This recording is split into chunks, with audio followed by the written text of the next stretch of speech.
So my question regarding taxation is, after you talk about that, what do you mean by that point? Because I've heard that a lot, and I would at first glance I would disagree with you, but I want to know exactly what you mean by that. Sure. So it's theft of your freedom, your liberty, and your treasure. So the question is, how much of that are you willing to sacrifice for some form of civil government?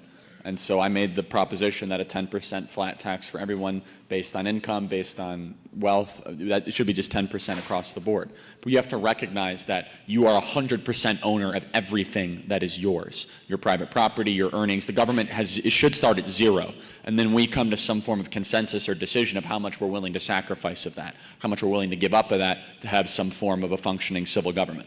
And so it is theft. They are forcibly taking it from you at gunpoint. For example, what happens if you don't pay your taxes? You go to prison. Yeah.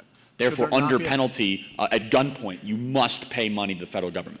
So there shouldn't be, under penalty of law, there shouldn't be enforcement of taxation? No, I mean, whether that should happen? No, I mean, I think that if you come to a number that is reasonable, we have unreasonable numbers. And it's not just the income tax. You have to realize all the other taxes we pay in society.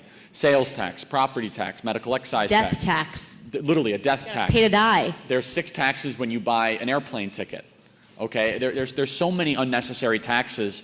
And so you have to recognize that there should be some form of taxation within society. How much of your time and treasure and your resources are we willing to give up? I think the only fair solution to that is the one that is actually dictated in the Bible, which is 10%.